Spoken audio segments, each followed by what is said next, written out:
Now I don't want to bring the show down.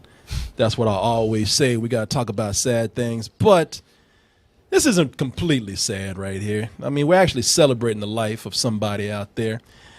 That person would be, as you've heard by now, Gene Wilder. Gene Wilder died at the age of 83, complications from Alzheimer's. And before you feel too bad for things or before you start getting sad, the man really did live a good life right up until the end. We'll talk about that in a little bit. But like I said, man, I didn't know how many people love Gene Wilder. I thought, because I no disrespect. I said Gene Wilder, he's 83, he's old. Mm-hmm. You know, and he hasn't made a movie in a while. And he has not made a movie in a while. In fact, wasn't too crazy about show business. Again, we'll tell you about that in a little while. But I talked to kids today because they were jumping on my ass, Martin. They said, man, you better talk about Gene Wilder. Like, what? I said, what you know about Gene Wilder? Man, that motherfucker raised me, man. Willy Wonka? Yeah. Man, me candy every day. Do we have to watch, we got the privilege to watch Willy Wonka and the Chocolate Factory in school all the time. And it was on USA every other week. That Jurassic Park. Yeah. Oh, yeah. People were raised to... Gene Wilder is raising new generations of kids as Willy Wonka. That's so funny because Willy Wonka is so unstable. Right? Watch that movie. Like, he is not somebody you want to turn your kids over to. I said, good day, sir. Exactly. Yeah, exactly. When kids are drowning, like, oh, no, help. He don't care. Willy Wonka don't, but the reason why he don't care is because he raised these kids right. If more parents were like Willy Wonka, we have better kids today. Right? Not all these, or fewer. Again, just let them die. Again, and that's we should have that. But and if you're gonna kill kids, might as well do it in the sweetest way possible. That's why EDM's a thing now. That boat trip he had in that movie, right? That's EDM. They licking wallpaper. Snozzberries taste like snozzberries. Licking wallpaper. These kids high as fuck, man. LSD. Get away from that. Had the kids licking walls, man. Whole factory was just a rave. But that's a great idea. We should recreate the Willy Wonka world in that warehouse. Oh man, make it a rave. We should do that, and we should just like plaster the walls with ecstasy, man. I don't go that far, but all right. But we'd never let the kids in there. When y'all gonna open? Hold on. Yeah, wait a minute. Hold on. Now, my man, he did a lot of television back in the 60s. A lot of television, but his first role was in the movie Bonnie and Clyde. Mm-hmm. Played the character Eugene Grizzard. And in that film, he was a hostage of Bonnie and Clyde. Now, Bonnie and Clyde is kind of an intense film. If you haven't seen it, go watch it. Had Warren Beatty. Yeah. And who else? Faye Dunaway. And Faye Dunaway. And Ned, wasn't it? No, never mind. And it's a big crime story. But even then, with Gene Wilder being a hostage in the movie, they got him to do that because the hostage is actually sort of enamored by Bonnie and Clyde. In fact, they try to get Eugene to come in and join them, and he brings in a little levity to the movie where it's needed, and nobody's better at doing that than Gene Wilder, man. He's like, he's just so jovial through the whole thing.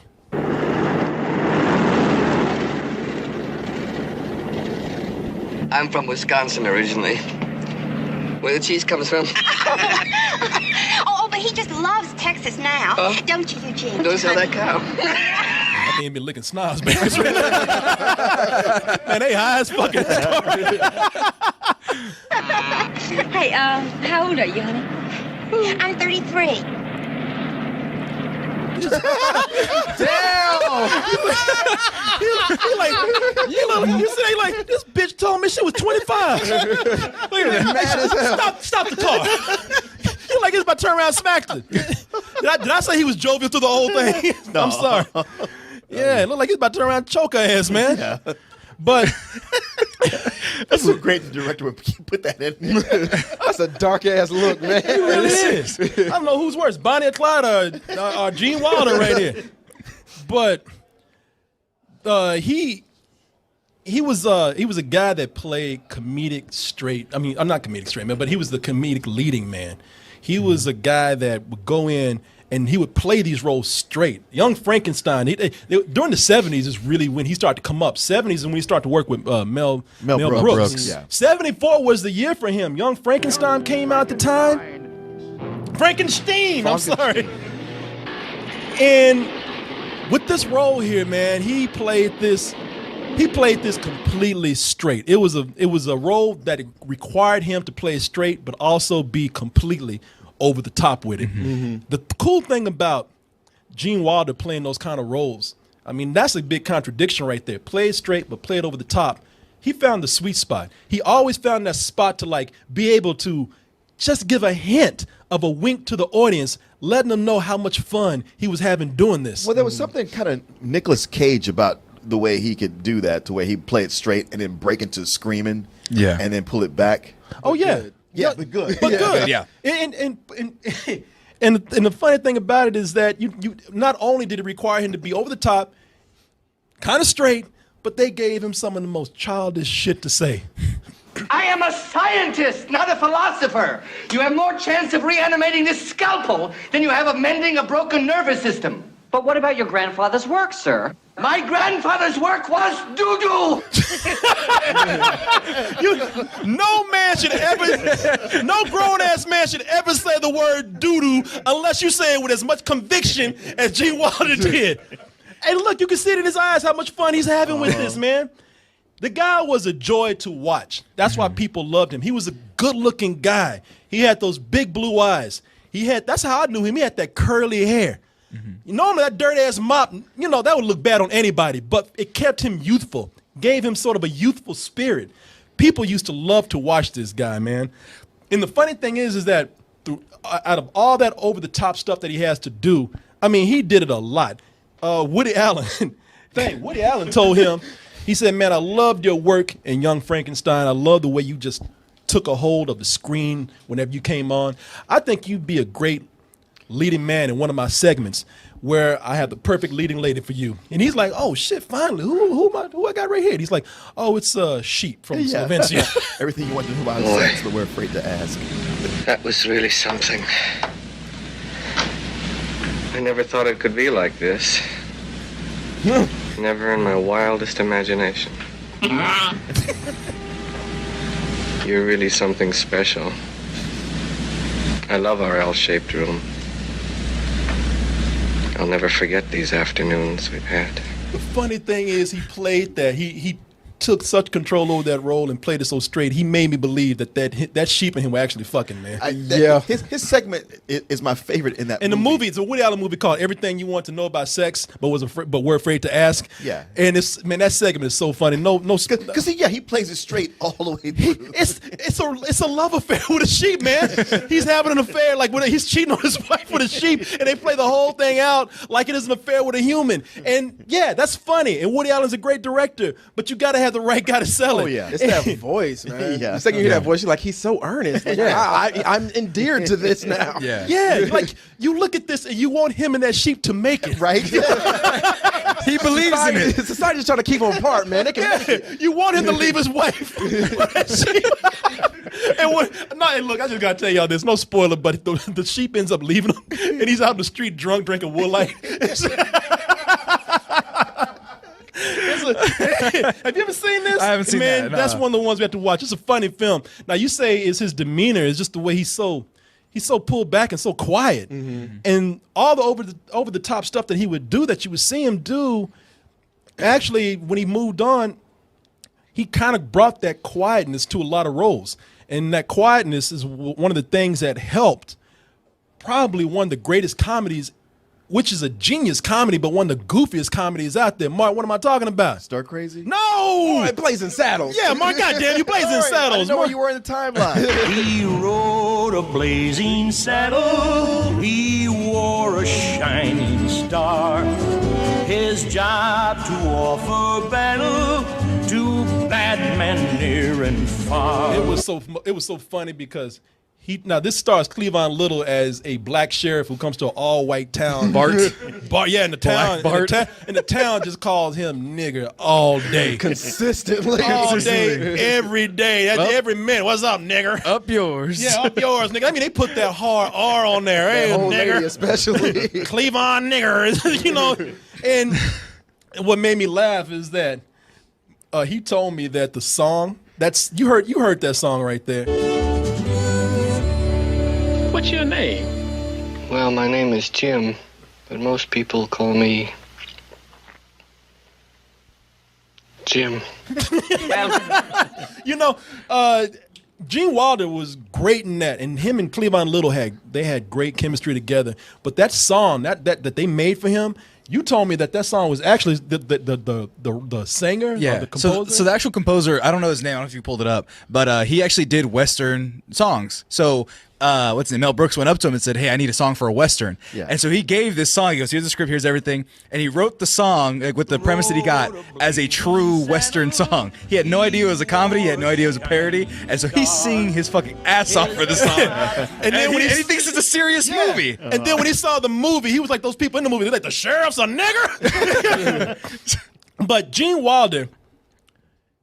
He played there was some goofy parts that they did. He played along with it. I mean, the movie has some legendary quotable lines in it. Oh, absolutely. Yeah, you got it. Oh man, the one that look, one of them I used to use every weekend back in the day. Hey, boys. Look what I got here. Hey, where are the white women at? Hey, every black dude who saw this movie used that shit every weekend. We became Cleavon Little every weekend, man. And, that's a really goofy line right there. And it's it's great. Still less goofy than the Klan scene in Django Unchained. Oh, yeah. I mean, that's what I'm talking about. I look at Django Unchained and stuff like that. I mean, I'm not going to harp on another movie. I look at something like this, and I say, you know what? It was a movie that had to be goofy at the time because the movie was approaching a lot of taboo race subjects at the time. I mean, this is something where this was groundbreaking. I mean, some of the things that they do, they say people were offended, black and white. People walking out the movie when they saw it. I think the NAACP was actually mad at one point. White people were mad about it. Jews were mad that Mel Brooks would even come in and tackle something like this. But one of the things that they had to do was to make it a really over-the-top, goofy comedy. And in spite of that, Gene Wilder was able to come in and add some real humanity to the film. He was the one that made Cleavon Little and himself as a team. They felt like the only real people in the movie amidst these cartoons because Gene Wilder was able to have this really quiet disposition. And I don't even know if this was I don't know if this was ad-lib because it looks like they made this up on the spot. And Cleavon Little is really laughing at what Gene Wilder said. Good morning, ma'am. And isn't it a lovely morning? Up yours, nigger. Now, for those who listen, that's not Gene Wilder. That woman threw herself in it, too. She was proud. Oh, yeah. Up yours, I nigga. remember the first time watching this, I was like, holy shit. But I had to show you that part because look how Gene Wilder comes in, and this is a part in the movie, they don't laugh about it. Cleavon Little's really hurt, and Gene Wilder is trying to talk him out of it, trying to cheer him up. What did you expect? Welcome, Sonny. Make yourself at home. Marry my daughter. You've got to remember that these are just simple farmers. These are people of the land, the common clay of the New West.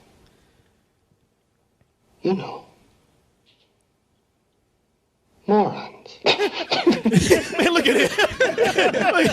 Cleavon Little was trying not to laugh. Right. And Gene Wilder is he's still in character. He's done his job. He's looking off camera to Mel Brooks. I told you I get him.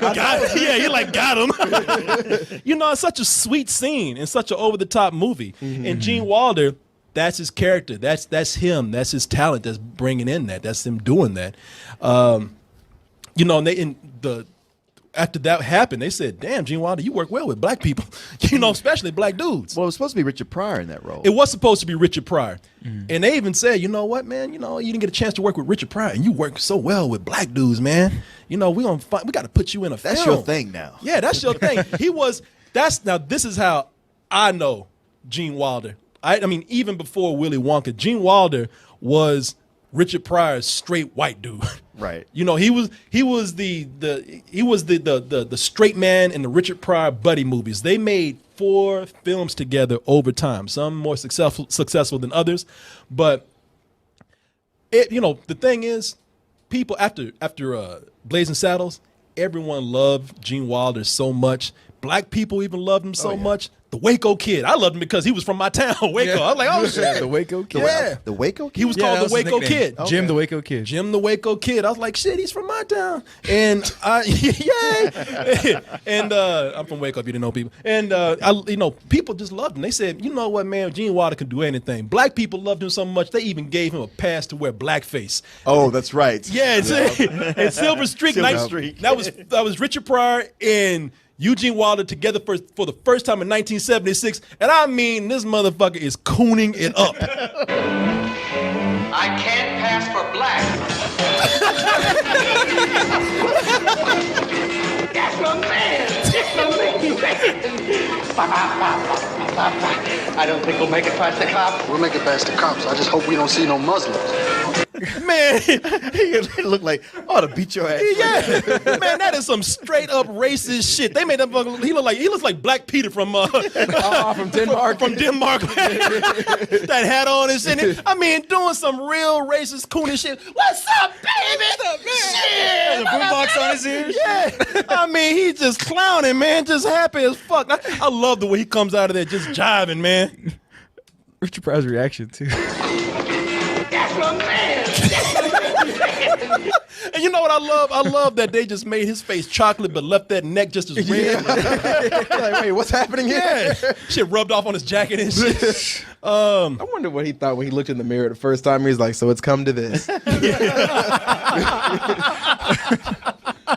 He thought that was the end of his career, Yeah, man. I know, right? Well, actually, I read. I was doing a little bit of research, and he said that he had to get Richard Pryor for that role, so it wasn't offensive. Like he read the script and goes, "I have to have Richard Pryor, or else this does not work." Hey, look, if you were hanging out with Richard Pryor, you got to pass. Yeah. You could be just as niggerish and coonish as you wanted to. It also works because he acknowledges that this is way over the top and it's never going to work. Yeah, again, but there's Like if he was a character who thought like, I'm pulling this off, you'd be like, Soul all right. Man. Yeah. now Soul Man really did look like Black Pete. What was it? Was it 78, 79 when we had Stir Crazy? No, it was 1980. Yeah. 1980. I remember this movie because it was I think it was one of the first, not the first, but like the second or third rated R movie that I saw in a theater. Oh yeah. And it was Richard Pryor and Gene Wilder. They played two guys who get mistaken for a bank robbery that they didn't commit, and they have to go to jail. They have to go to jail waiting for an appeal. But while they're there, Richard Pryor, of course, Richard Pryor being Richard Pryor, he does his old. Everybody makes fun of him for doing the white voice, but he also did the stereotypical black man voice too. Hey, what's up, bro? And this is one of the movies that he was really famous for. It. All eyes on Richard Pryor all the time. It took me up until almost shamefully, it took me till today to realize how much Gene Wilder was adding to the comedy. If Gene Wilder wasn't there, it just would have been Richard Pryor's shtick. Sure. But if with Gene Wilder being there, he is quietly enhancing the comedy, turning this into teamwork, an actual buddy comedy. Yeah. Do some of these. Right on. Here. That's right. We bad. That's right. You don't want no shit either. That's right. Darn right. I feel like he got a pee. You don't want no shit. You understand? You know what? The thing is, that would be me and Martin if we went to jail. I don't want no shit, motherfucking. Martin like, darn right. Yeah, we bad. Yeah, we bad. I don't want no shit. Like everybody else is looking like, Sit your ass down. You sit your white ass down. You sit your black ass down. Ignorant motherfuckers. I love that. Even the white dudes are like, man, shut the fuck up. But the role that everybody knows him for, the iconic role, and I say this because kids and adults kind of forget about some of the roles that he's done later, but kids, even kids who are still coming up, they will never, ever forget 1971's Willy Wonka in the Chocolate Factory. And that's the year I was born, so I think this movie is slightly older than me, and just slightly. And with this, now people could say that Willy Wonka and the Chocolate Factory would be a good movie, but a lot of people argue that it was great based solely on Gene Wilder. he brought a lot to it. He brought a lot to it. Gene Wilder, I read today, and you can look this up yourself, he said, I won't do this role unless you let me do one thing, one simple thing. And it's a thing that actually was, you couldn't do a more introduction to the Willy Wonka character than when he does this. I'm putting cases on all y'all.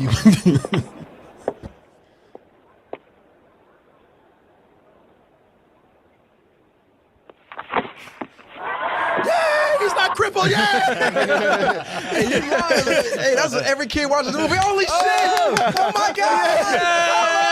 Oh my god! Yes! Like some Beyonce fans out there, man. It was like that because you heard about Willy Wonka and then you kind of like, who's this old motherfucker walking out here? You know, you kind of felt bad, and then when he does it, you're like, yay! And the reason why he does that, it was a great introduction for that character. But Gene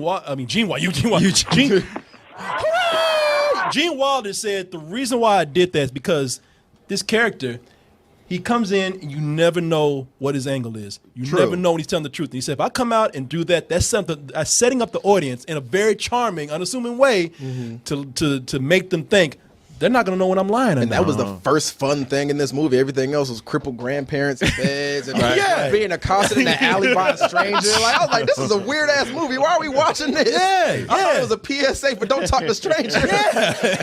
That's some crazy shit. I like the Candyman song. Come on. Oh, that shit is creepy too, man. Candyman. By the way, what's his name was not even in the movie, man. Sammy Davis Jr. But now you want to talk about. And see, the thing with that is that Willy Wonka, Gene Wilder's Willy Wonka was a trickster. And he loved kids. That's why he was always out to teach kids a lesson. He did not because he hated kids. He knew the parents already steered them wrong. He was going to teach them their little asses how to be good when the parents failed. That's how much he loved kids. Oh, no. No, man, okay. Here's the reason why I say that. Because if you watch the movie, he never really had contempt for the kids. It was contempt for the parents. It's up for debate, but I don't think he meant those kids any harm. Now, I truly believe that after watching Tim Burton's, because Tim Burton played this, that was the biggest mistake. Tim Burton had contempt for those kids, and it didn't help that he looked like a vampire pedophile. I'm Veruca Salt. It's very nice to meet you, sir. I always thought a verruca was a type of wart you got on the bottom of your foot. That shit is just weird, man. It is weird. It was too weird. It's too distracting. He didn't play it up on. He didn't play it up on charm. Because it was such a well, why are you even doing this? You don't even like kids at all. Gene Wilder, there was magic in his performance, and I can't really fully blame Tim Burton because it's hard to follow up a movie which has some extremely classic, iconic songs. And yet he kept trying to do that. Come with me, and you'll be in a world of pure imagination.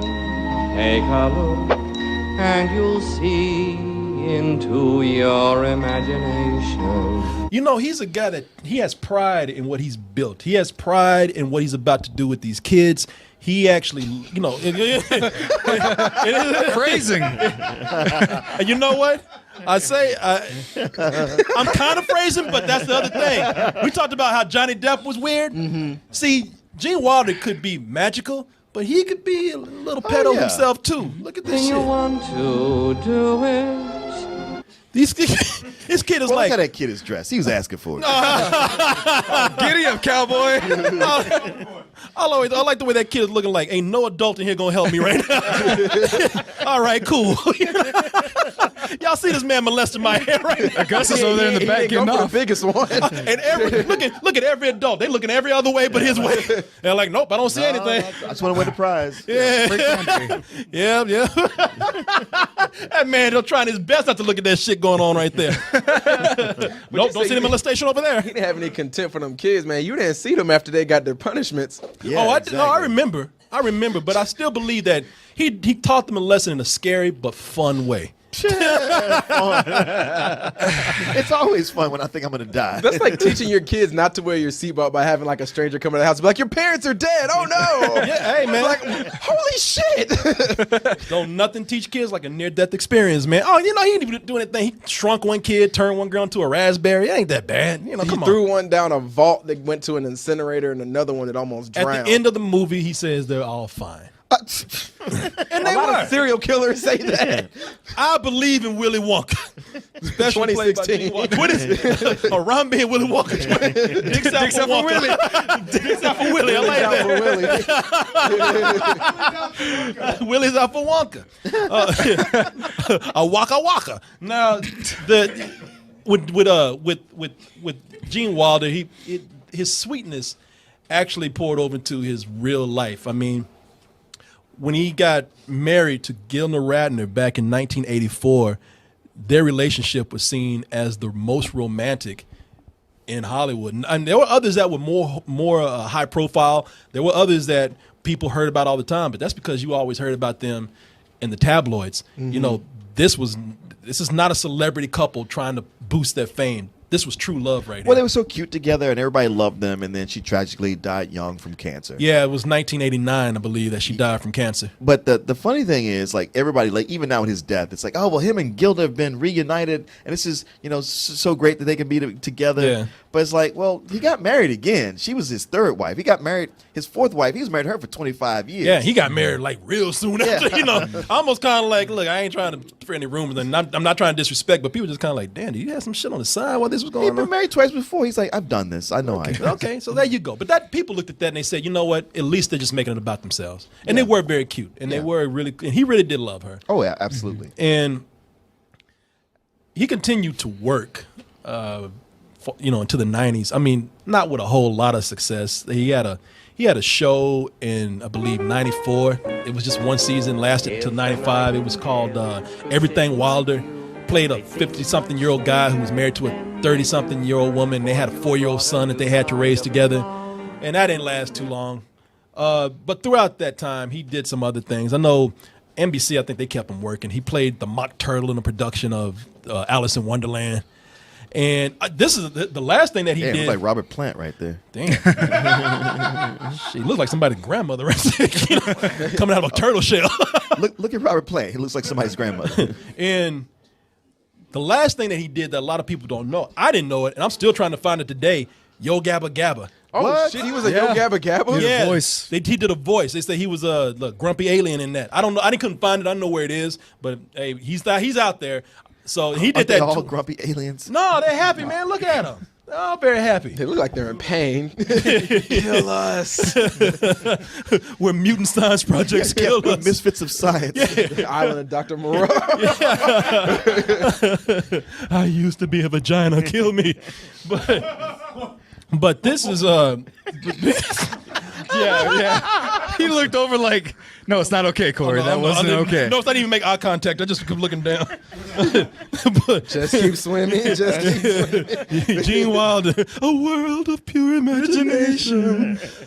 The thing about him as he got older, I really believe this because with him trying to stay out the spotlight, especially with his marriages, especially with Gilda Radner, and some of the other things that he did in life, he never was boastful. He never had an ego about things, and he was on Larry King back in 2004, I think, and he was telling Larry King at the time, being very modest. He said, "I like acting, I like the show, but I don't want to come out funny, but I don't like show business.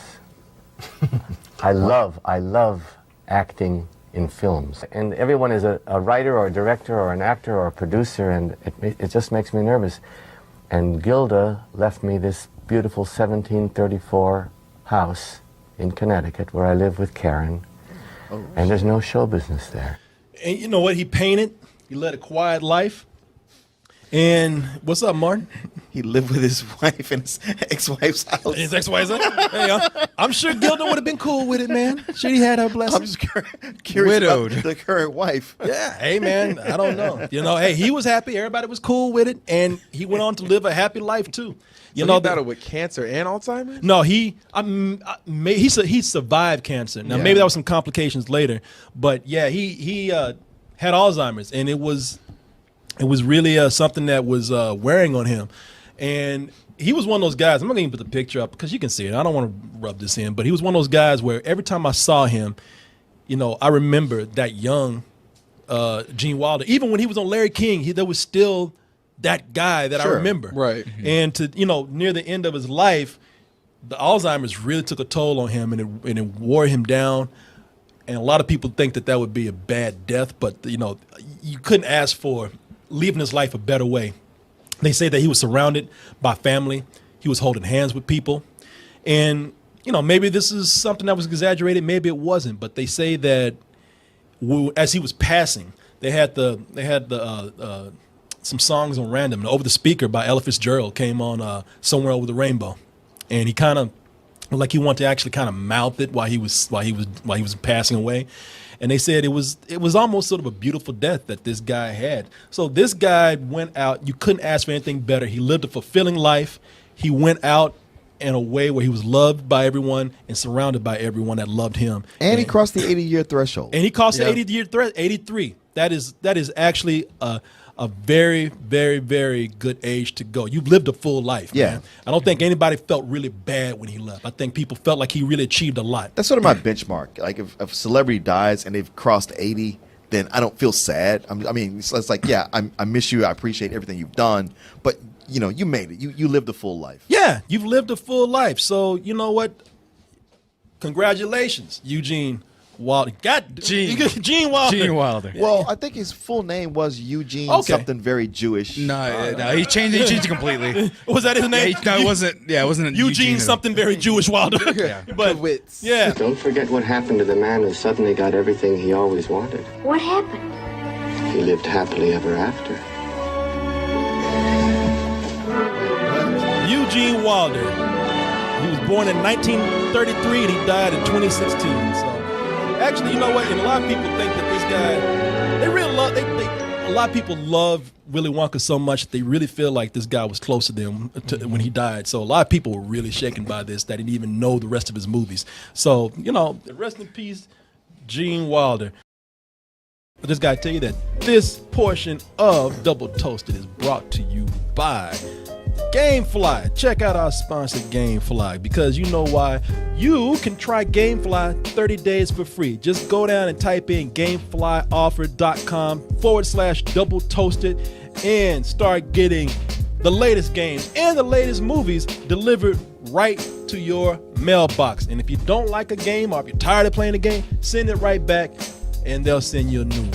Checking out Loot Crate. Ooh, Loot Crate. Martin, Loot Crate sends you a little bit of mystery every month, and they send it in the form of a mystery box with all the great gaming and geek gear in it. I got that Hulk. You know what, Martin? You talking about the Hulk. Some people say it's just like getting Comic-Con in a box. And when you get that, type in Bridge 10 for a 10% discount. You can start getting that surprise every month immediately in your mailbox. Again, that is Loot Crate. Get the element of mystery and surprise delivered to you monthly, courtesy of Loot Crate. Hey everyone, thanks for watching, and be sure to subscribe to our channel and go over to our home, doubletoasted.com, for more videos and live streams. And remember, stay toasty.